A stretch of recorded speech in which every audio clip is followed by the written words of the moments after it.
Hey, what's up, YouTube? Got some Star Wars in the back. I'm gonna be showing y'all today, how to bounce out your stems to either me, an audio engineer, or another audio engineer. I'm be showing y'all how to do it in Logic Pro today. I did some videos on FL Studio, Pro Tools, and then I did another one, I can't remember, how to consolidate tracks. But today I'm gonna be showing y'all how to bounce out your stems in Pro Tools. So first thing you're gonna want to do is, if this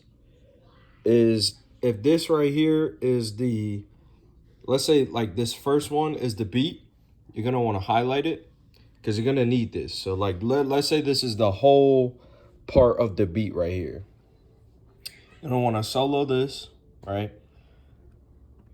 This is really important that you highlight this part because it bounces out.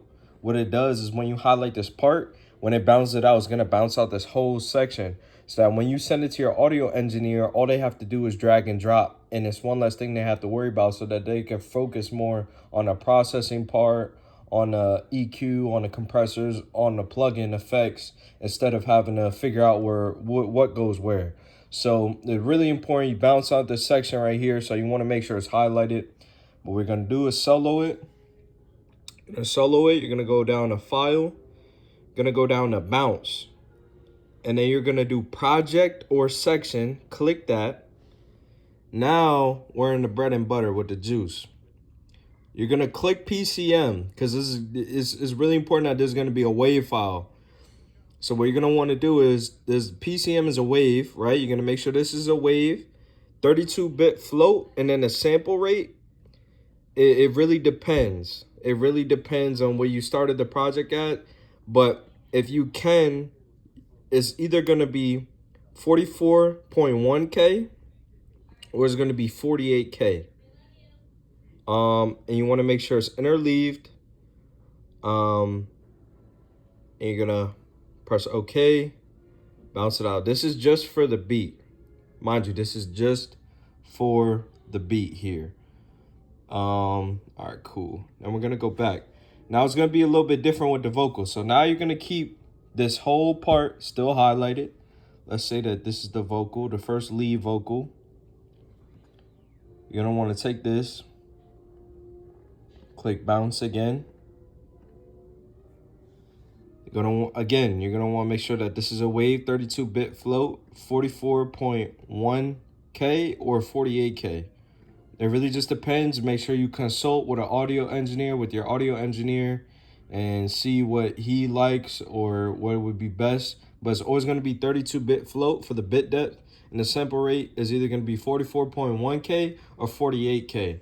It really just depends. Make sure you consult with your audio engineer and figure out what would be best for him to mix your session with.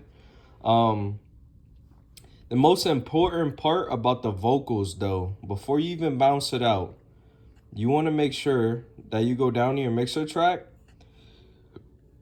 And if you have plugins on here, take them off. Take them off.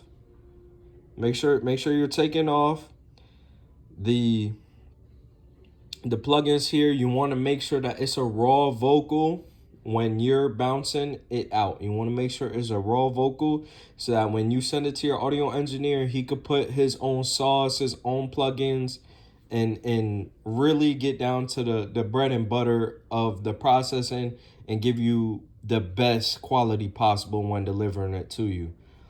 Again, you're going to want to take off all the plugins, and that's for, you know, EQs, compressors, reverbs, delays, everything. You want to make sure it's raw. It's a dry vocal. Like you see how it says bust. Make sure to take everything off. And then you want to, hold on.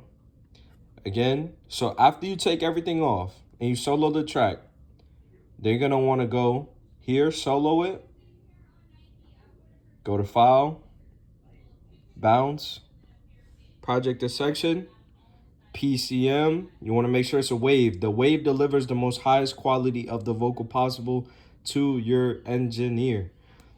32-bit float, neither 44.1K or 48K. again, consult with your audio engineer, get that figured out. But pretty much that's it, guys. You're gonna want to solo each one, so unsolo this one, and do that for each vocal. You want to make sure you take all the plugins off first, then bounce it out. Take all the plugins off, then bounce it out. Take all the plugins off and bounce it out. Make sure you name your lead vocal, lead 1, lead 2, lead 3, lead 4, however many you have. And then for background vocals, you could put background, or you could put BG1, BG2, BG3, BG4, however many you have, and bounce it out to him. You want to, him or her, you want to make sure that you're delivering correctly, and make sure that this whole top is highlighted. You can keep it highlighted for the whole time that you're bouncing it out. It really makes everything 10 times easier, guys. But yeah, that's it for today's video. If you have any questions, please drop a comment in the section and let me know, what you would, what you have questions on. Hopefully I can answer it. And I'll answer it to the best of my ability. Just make sure that you guys asking questions. Let me know if there's a good video. Let me know, but this really is the basic of how to bounce out to your audio engineer for the stems, so that you're delivering the highest quality, and so that when your audio engineer gets your vocals, he can get down to the bread and butter ASAP. All he has to do is drag and drop, and he can work from there. He doesn't have to do too much from a default position. And you want to make sure that you're not wasting his time, and you're not wasting your time. Time is very valuable. And yeah, that's it, guys. But like, comment, subscribe. Let me know what you want to see some more. I'll be dropping some more YouTube tutorial videos. Yeah, man, y'all have a blessed day. Keep rocking and rolling. Keep making that fire music. Send me y'all's music too. I want to hear y'all's music. Send it to me in the comment section or DM me. I would love to hear y'all music. But like, comment, subscribe, and peace out, y'all.